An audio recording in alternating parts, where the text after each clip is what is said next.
Hello everyone, VegasVic1965, and in this week's episode, or actually this week's guide, we're going to go over from the very beginning of if you just got Minecraft and you got it loaded up and you're wondering, how do I get started? There's a lot of tips and tricks out there, but they don't show you initially how to create your world and perhaps get you more comfortable with it before you get into the different steps, because we have peaceful mode, easy mode, normal mode, and hard mode. And perhaps for those folks that are just brand new with this game, maybe a difficulty such as peaceful mode might help them get a little more comfortable. And I'm also going to show some really basic things you can do to set that up and to get you a little more comfortable with the game itself before you launch yourself into normal difficulty, which is the default when you start up your game or start up a world. So without further ado, let's find out.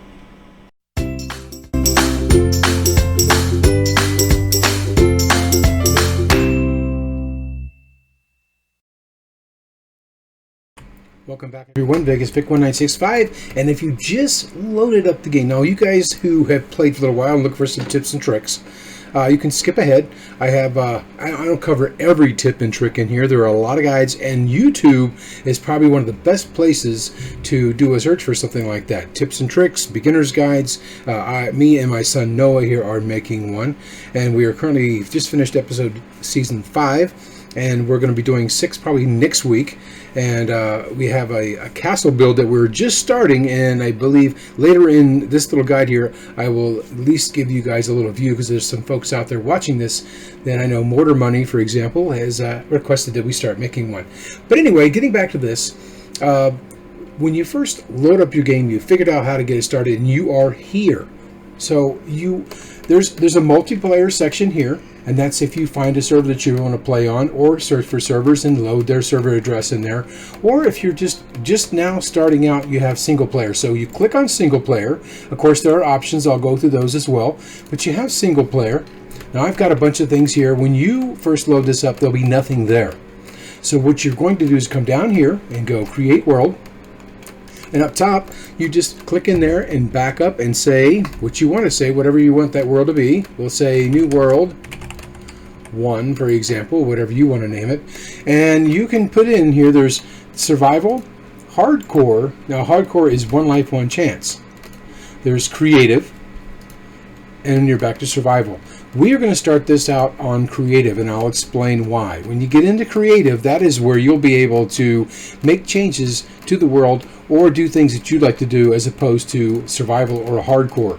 Otherwise, you'd have to open up what's called a land world, a little more advanced, not too difficult, but I'll go through some of that with you. So say we're going to go into creative, there are more reward options down here.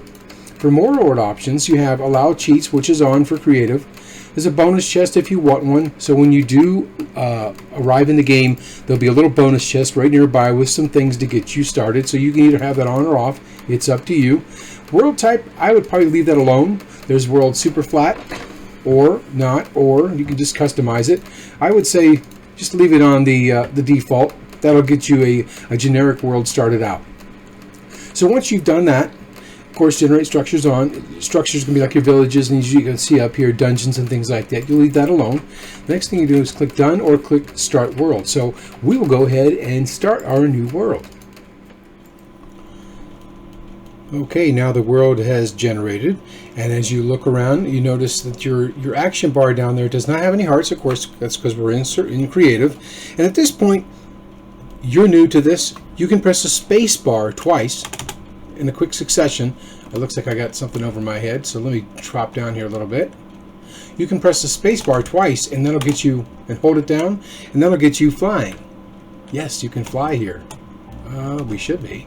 There we go. We'll let this world generate. Now the chunks in here, that's what we call chunks, are going to load. So it may take a little bit for everything to load up for you. Just be patient, let those chunks load. And every time you start a world, a brand new one in single player, it will always be first thing in the morning. As you can see over here, the sun is rising. So you have a little bit of time to get yourself sorted, or at least figured out where you're at and what you want to do. Now, in creative mode, at this point, you have unlimited blocks. You open up your inventory. Everything you want is all right here, and you can search for it if you want by clicking on the compass, and you can search for an item or just look. So once you get comfortable with what you're looking for, or if you know what you're looking for, then you just type it in there. Or you can go to these different tabs to find the different things that are available. There are a ton of things in here. So getting out of that, you would, when you first start out, of course, you're going to want to find yourself a decent spot to start at. And in this case, I think what we're going to do is I'm going to plop back down here again and explain to you why we went into creative if you're very, very, very new at this. At this point in creative, you can actually change the world difficulty. As opposed to survival world, you'd have to actually open up a LAN like I mentioned earlier. That's in the command. You'll see right here it says open to LAN. But in this case, we can actually, since we're in creative, create this world at the difficulty level that we want. And how you do it, you just hit the little slash next to your right key or and above the space bar, next to the shift button. And then from here you can type in difficulty. And you can see it starts to auto-populate. At this point, you can click tab, hit the space bar, and then here are your choices: easy, hard, normal, and peaceful, like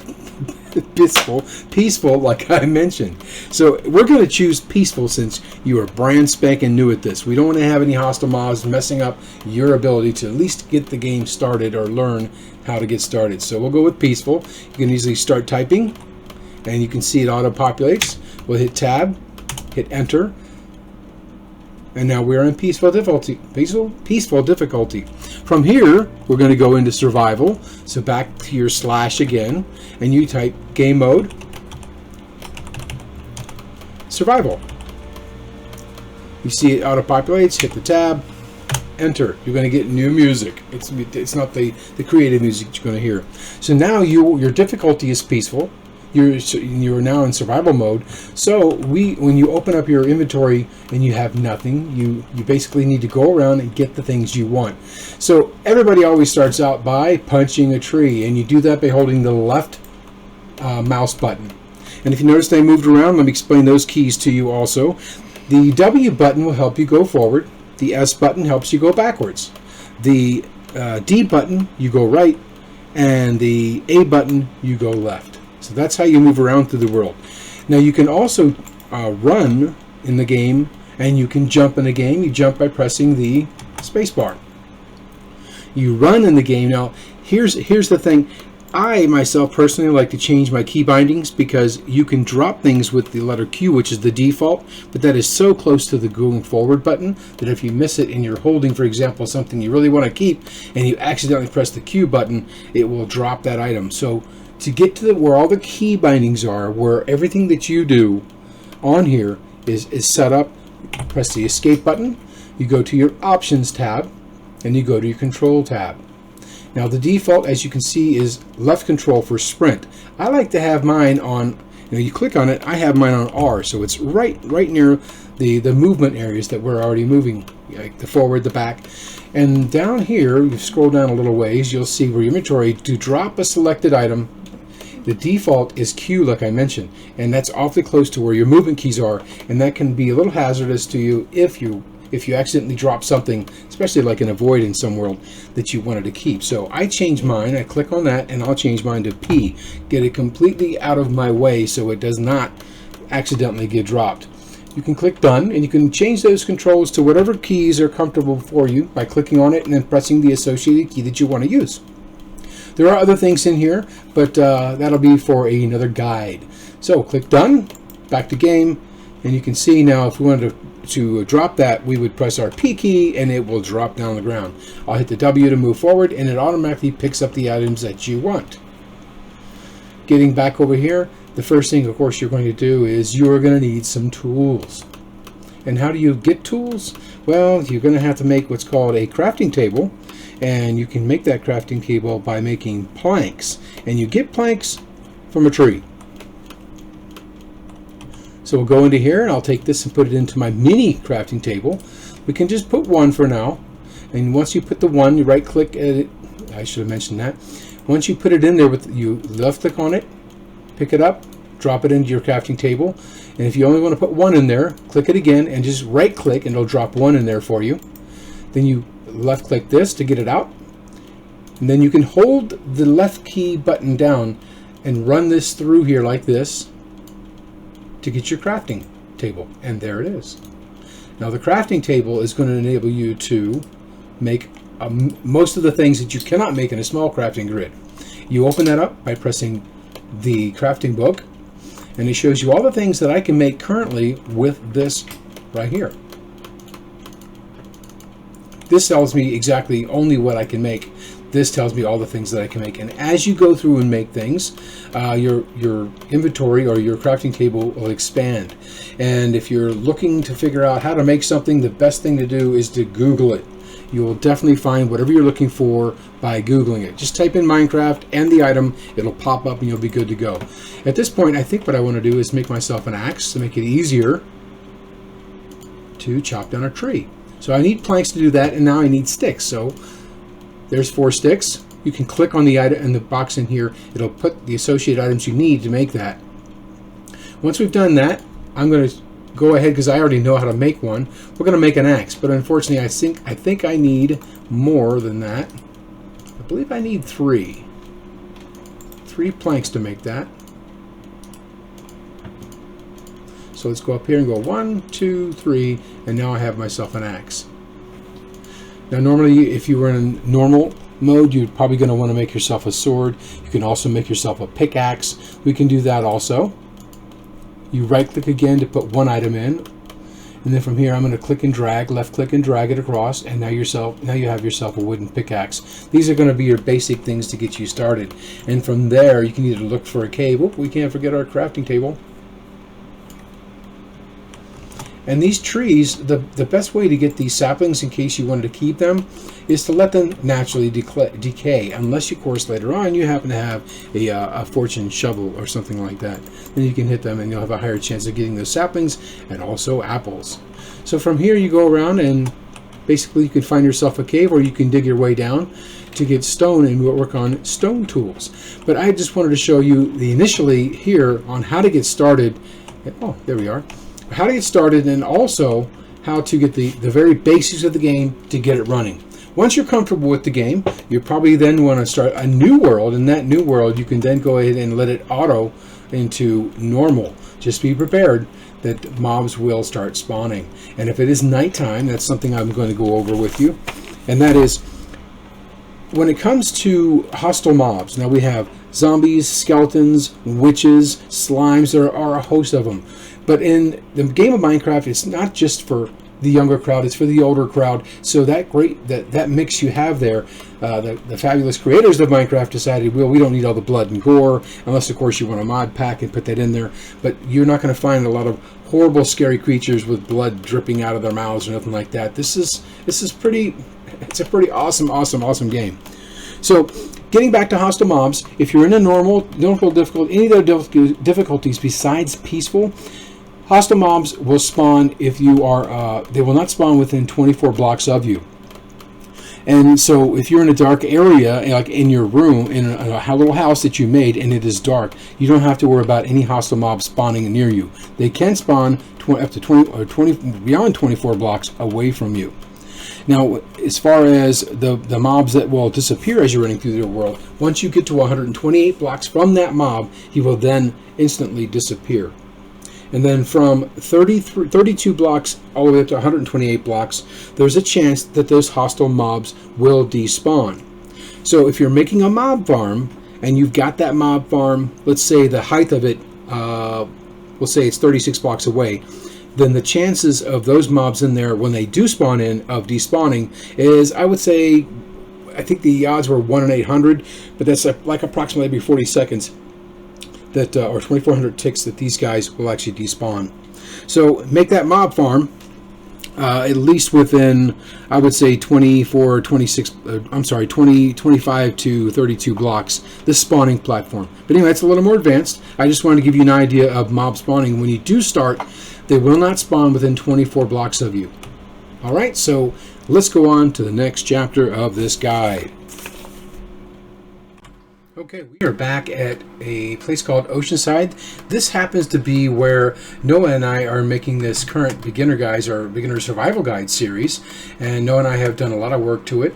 But I wanted to go over some tips and tricks, because if you watched, or if you haven't had a chance to watch the beginning, you'll see that me and Noah and I started out, and we just arrived in the world, and we started out in like an island, and from there we had to progress, and you can see through the episodes how far we have gotten and some of the things that we have done. We built, as you can see, an iron farm. If you're new to this game, the iron farm is definitely needed for a lot of the things, especially trading your blacksmiths, and there are 4 different types of blacksmiths. If you don't know already, you got your toolsmith, you have your weaponsmith, you have a mason, and you have an armor smith.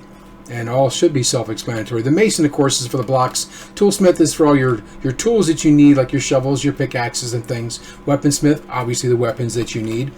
And, of course, the armor smith gets you suited up with armor and things like that. Now, Noah and I have actually suited ourselves up, and we'll probably show more of that in the next episode. But that'll be next week. Currently, and I think I need to change the time on this. Yes, I'm cheating this week because this is more of an informational guide, a beginner's guide this week. Yeah, we'll go 1,000. You don't need to learn those things. You can watch my my tutorial on command blocks to show you some of those things. You can use them right in the chat box. But I wanted to go over first things first. If you are going to be starting out in, let's say, for example, peaceful mode like we did earlier, and you're looking to make yourself what's called like a little mini Farmville. This is like it's like an advanced step beyond Farmville, because you can add in the element of, if it's not peaceful in normal mode, you can add the element of monster surprise and a lot of different things that you would not be able to normally do in the game of Farmville. But when it comes to farming crops, now Noah and I underneath here put a layer, a stream of water through here on all these different areas you see through here, and that water will saturate up to 4 blocks away. As you can see, these 4 here will be saturated by this line of water that runs underneath these stairs, or they can be top slabs if you wanted. We put torches, but water will saturate tilled soil up to 4 blocks away. So if you want to build your farm, you can do it similar to this, and there are plenty of guides out there to show you that. But that's all we wanted to talk to you about saturation. The next thing I want to talk to you about is villagers. This is something that I really enjoy. I think I spent a lot of time learning about the villager mechanics, because Noah and I, and whenever I start a new world, it is definitely something that I look for first, because if you find yourself a village, you can get everything you want from that village, from those villagers. Just treat them kindly, please. Like, for example, this guy right here, he has no job, and he's called unemployed. Now, if he wore a green coat, he'd be considered a nitwit, and a nitwit cannot have a job. But we have, luckily, we have what's called an unemployed villager here, and we can pick whatever workstation block we want. Now, I'm going to go over to a section that I actually set up for this. Yes, if you can see this mortar money and the rest of the guys, we did start a castle build, and I will show a little of that in a little while. But I have a guy down here that we have a number of different workplaces that we can set this up with. Now, this is for a farmer, it's a composter, and this is for a lectern for a librarian. Librarians, we're going to get your all your enchanted books. And here are our blacksmith ones down here. That's the stone cutter, and that's going to be for your mason. Your grindstone is going to be for your weaponsmith. The smithing table is going to be for your toolsmith, and the blast furnace is going to be for your armor smith. And then you have the other associated ones, like the cauldron for the leather worker. You have the cartography table, of course, for the cartographer. He makes maps and things like that.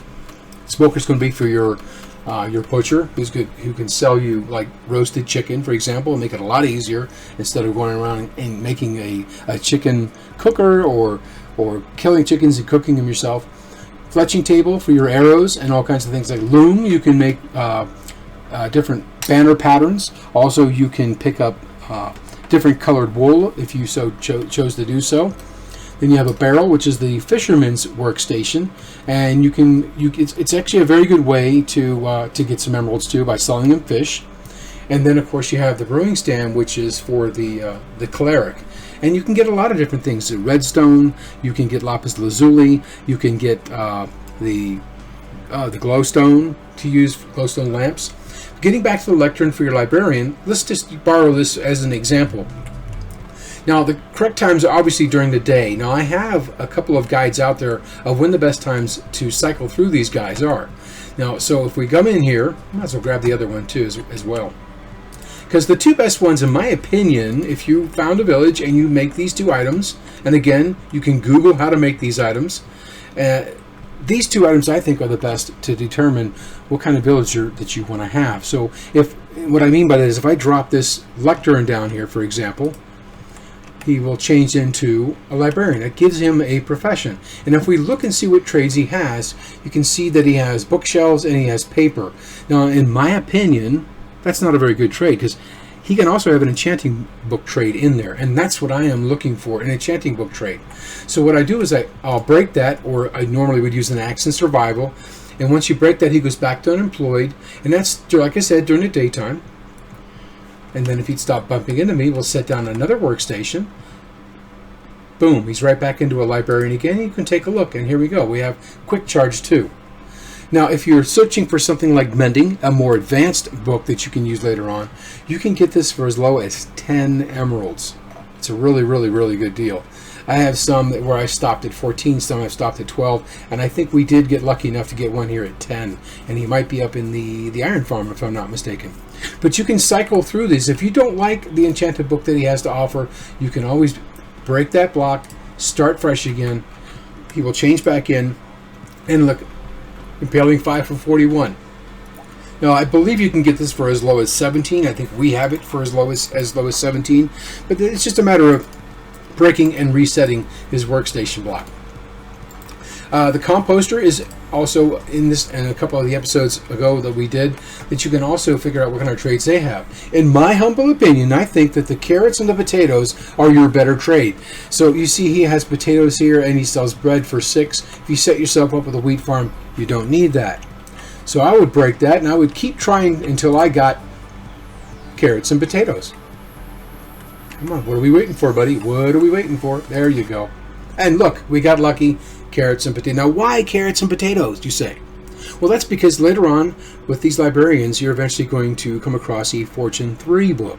And you can put that on. Now, again, I've mentioned this before in the past episodes. Don't put it on a shovel. You want to put this either on an axe or a pickaxe. Because with that Fortune 3 shovel, when you harvest your potatoes and your carrots through your farm with that, you'll get a lot more. You get extra potatoes and carrots when you harvest them with a fortune pickaxe or a fortune axe. It doesn't work that way for beetroot or wheat. You're only going to end up getting extra seeds. Now, if you've got a compost farm, go right ahead. That'll work for those two items. But in this case, we're done here with this guy here. One of the things also I want to mention about villagers is you want to protect these guys. Now, he had sky access right here if he stood over near this area. And if there's a lightning storm and lightning strikes a block within 3 to 4 blocks of him, he will turn into a witch. And if you've got yourself a lovely village all set up and you've got a trading hall set up, make sure it's covered. And it needs to be covered at least 3 blocks above him. That way, if lightning does strike one of those blocks, he will not change into a witch. And that'll affect any other villagers that you have around him. So if you've got, let's say, 10 villagers in an area that's not covered and lightning strikes one of them or strikes a block within 3 blocks of them, 3 to 4, they could all potentially change into witches. That doesn't mean that they're going to attack the villagers if there are any left, but unfortunately you'll lose that villager. And if you had a great trade, that's pretty sad. You don't want to do that. I also wanted to get back into light levels. If you notice, I have a lot of torches here. These torches are arranged, usually I put them like every 3, like I put one down and I'll skip 3 blocks and put one, or skip 4 blocks. But you need to have, if in your working area or in your living area, unless you want to be bothered by these hostile mobs, you want to have your light levels at least 8 or higher. And how do you see your light levels? Well, you press the F3 key. The F3 has a whole bunch of things in here that you can use to your advantage when you're playing your game. For instance, the light level down here, if you're looking down at, where am I looking at? Server light is 15, client light is 15. So if you're looking at that, you can see we're at a light level, current light level of 15. If we went into a, let's say, a darker area, let me move this. Let me try and find a little darker area over in here. And we said we came over into here. We pressed F3. What's our light level now? Our light level is now 5. Now, if I was 24 blocks away from this, a mob could potentially spawn in there. So I am going to get rid of that right away. Otherwise, like for example, if you're mining, you want to make sure you keep it lit up. And you can press the F3 to double check to make sure your light levels are fine. As you see, our current light level is 14, so we are good. Okay, I've come up into the iron farm that we have, and you notice I have listed all of the different enchants that I was able to get successfully, and it took quite a while. I didn't want to do this on camera because it would have taken forever, because you actually have to cycle through their trades to figure out the trades that you want. And a number of times I got a lot of these same trades, but they may have been at a higher value. So getting back to the villager cycling, it really depends on how comfortable you are with the price that they're offering. If you think it's too high, then keep cycling through, keep breaking the workstation, and keep replacing it until you find what you want. But I came up here because we started, I believe, we left off the last episode we looked at was actually breeding. Now I find, and I could be wrong, don't quote me on this, but I found that the best way to breed these guys is to have them as unemployed. That means no workstations. Noah and I did it on the last episode, and I fed them. I had two unemployed up in here. If you did watch it, then you saw that. And 2 unemployed villagers up here, and I threw them 3 bread each. And not long after, I started getting hearts. Noah was with me. We started seeing hearts, and then we had a little baby, and then from there we just kept feeding. Now, to breed these villagers, you can use either 3 bread, and that's for each villager that you're going to have meat. So basically 6 bread, 2 villagers, 3 each bread.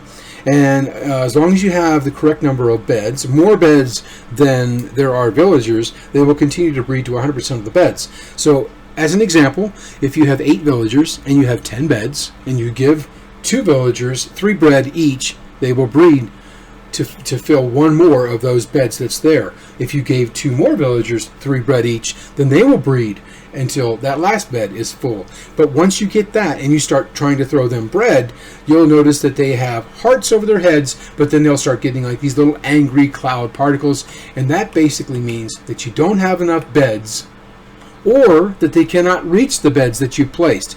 Because for this 1.14, these guys have to have a bed that's reachable by them in order for it to be considered. And the way the game looks at it is a baby that is born is going to go and jump on that bed. So there must be 2 blocks of airspace above the bed for that to be considered a valid bed that they will use to populate. If you've got it, for example, situated out over here where they cannot get to it, they actually could, because the baby could fit through here. But if it was blocked off and you only had a little small area, they would not consider that something that a baby could pathfind to get to that and claim that bed. So what Noah and I did, if you remember watching, or if you hadn't seen it, we set up 2 villagers. We brought 2 up in here. We fed them the bread. They bred the bread in. They fed the bread. They ate the bread. Started the breed. You saw the hearts. And then we had a little baby villager. And we continued to do that. And we have 16 beds in there. I believe we only have 15 villagers, so we could actually breed them 1 more time, and they would breed at least 1 more. But if you're wondering about what kind of food to get these guys, they will breed if you give them 3 bread each, 12 carrots each, 12 potatoes each, or 12 beetroot each. So that'll take care of the villager breeding. I know that's something extremely important that everybody wants, because they want to have those villagers to trade with to get all the stuff that they need. I just happen to have all librarians up in there, and I have my other guys down here. In that trading hall where we started off, that's all librarians also. And I have not even covered all of the different books. I'm not a big fan of the crossbow just yet. Maybe they'll improve it to where it'll be a little more enticing for me, but right now I still enjoy my bow. And I have the other ones scattered throughout the village. And as you see, we have iron golems. Now the iron golems will spawn to protect the villagers. That is their only line of defense against pillagers, zombies, and the drowned. If there's a skeleton or a witch, they're not going to attack the villagers. The next thing I wanted to talk about was the daytime and nighttime cycle. On a normal world, the daytime cycle will run 10 minutes, and the nighttime cycle will run 10 minutes for a total full day of 24 hours. So if you're out and about, then you'll have 10 minutes of daylight, and then of course 10 minutes of nightlight or nighttime. Now, something they added in 1.13 were phantoms. So you can continue to work throughout the day, throughout the night, but as of the third night without sleep, phantoms can spawn. Those are flying undead mobs, and if you don't get into a bed and at least let the screen get dark, fully dark, then those phantoms will spawn and they will be after you, unless of course you're under Y level 63 if you're mining down below. But once you come up and it's dark, there's a very good chance that they will spawn, and that rate increases for every night that you go without sleep. Getting on about sleep, the way to get through that cycle a lot faster would be, is say for example you come over here, it's getting dark, and you want it to be daytime. Well, you just come inside, grab yourself a bed, and lay down. I'll give you an example here. Let's go to, now if you notice it's nighttime out, normally through the progression of the day it'll get dark. Come back to your place. If you're playing on single player and you lay down to sleep, the game, if you're the only one there, and or if you're with other people and they sleep, as long as everybody is enough percentage is sleeping, it will then turn to daytime and you can go right back out again to work. Okay, now we're in an important tip, because once you start mining and you get down to where you find some lava, there's a lot of different methods on how to get this obsidian. But I found the very best method to get obsidian is to make sure you bring this water bucket with you. Bring the water bucket, and you can set the water down. Let's say, for example, I'll put it on that block right there. That is going to turn those other blocks into obsidian, the lava blocks. So from here, if we start mining and there happens to be lava underneath, when you break that obsidian block, the lava underneath will also turn into obsidian, so you won't lose that obsidian block by having it drop into lava. So let me go over here first. I want to make sure that I block this off to teach you guys the correct way. I'm going to block this off because the last thing I want is, I don't want that obsidian floating out into the lava and disappearing. Make sure again you light up your area. I think we have enough light. And now that I've got a wall here, I'm going to go ahead and set that water back down. And we're going to mine ourselves some obsidian. And if you stand in the right corner, when you mine it, it should pop right into your inventory. You heard I don't know if you heard the sizzle or not. Maybe I should turn it up. Let me try and turn it up so you can actually hear. Oops.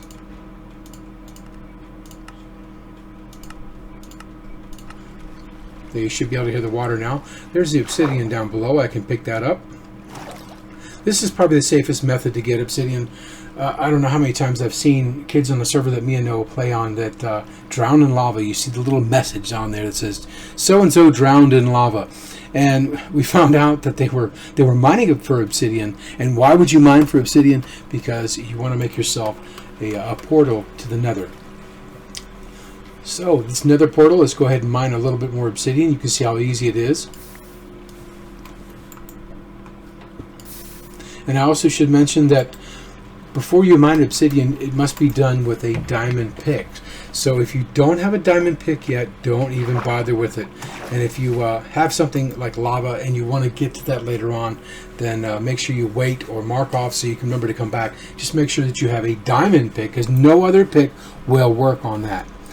And there are a number of different items. Oops. There are a number of different ore that you can get, but it will also depend on the type of pickaxe that you have, because not all pickaxes, like a wooden pickaxe or a stone pickaxe, is going to enable you to get some of those things.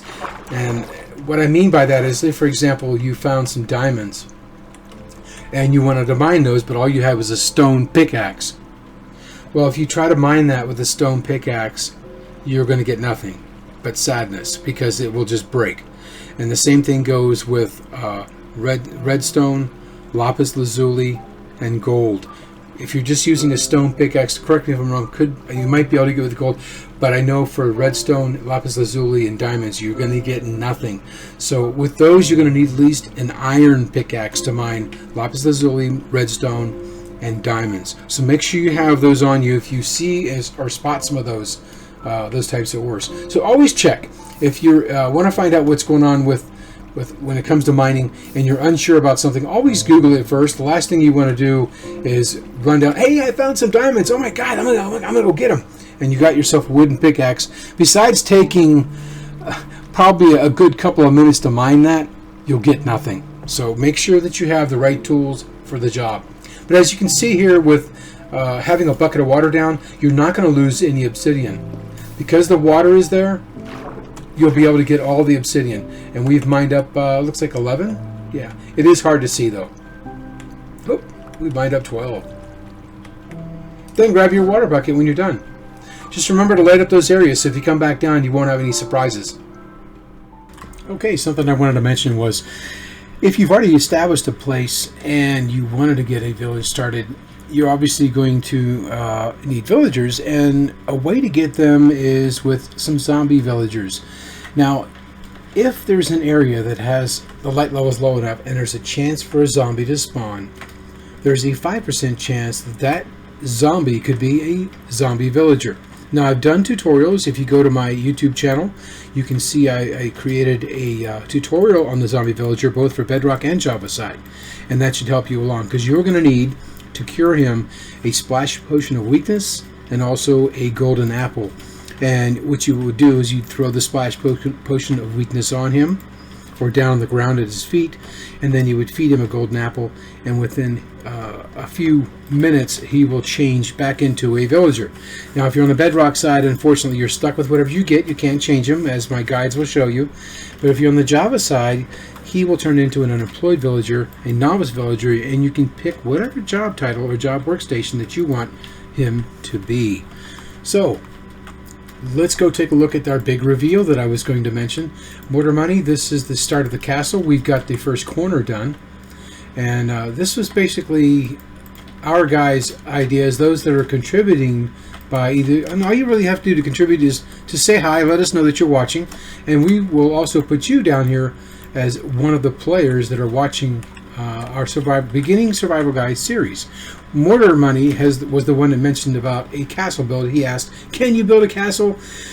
It's a large undertaking, but we started it. We started with our first wall, and then as you can see, we have some crack bricks in there. If you're wondering how to get those, it's basically these bricks here, these stone bricks, and putting them back into a furnace and cooking them, and you get crack bricks. And we thought that would make it a little more, I guess, appealing. Give it a little. What's the word I'm looking for? A little bit. This looks good. How's that? We use some. I forgot what they called those. They're not cracked. But anyway, the centerpieces you see there. Well, I worked a little on a couple designs while I was. When Will got bored, he built himself a little hideaway down in there. But here's a look at what the start is. We have 2 walls in and 1 corner piece. So we'll go down and take a look at this corner fortification piece, if I can get it to load. There we go. Mortar Money, I hope you like what you see. Yeah, you see we put a little flag up top. We had a lot of the yellow flowers. We are in a flower biome, flower forest biome, so we can get all the different colors that we want. But we had an abundance of yellow, so we sheared some sheep, dyed the wool, and used that as our flag up top. But that's the start of our castle. Like I said, 2 walls and the corner piece. We'll go take a look at this. Here's our ramparts, as they call it, where the archers could actually shoot through and duck behind. The way down. And we kind of stuck with the same design like the chapel has, with the different colors here, the yellow on the bottom and the white up top. So we stuck with that design, since that's what the village came with. And if we go up top, you'll see another area, and this is basically just a viewing area. Same thing, yellow with white. And Mortar Money, this took a long time. We spent, and I love this game. I play this game. I'm probably on it at least 4 to 8 hours a day. That's how much I like this game. My wife was actually the one who said, why don't you put up a flagpole in the middle and put a flag up there? And I said, you don't even play, and you know that you've seen these. Awesome. So we got that done. Anyway, that's the start of it.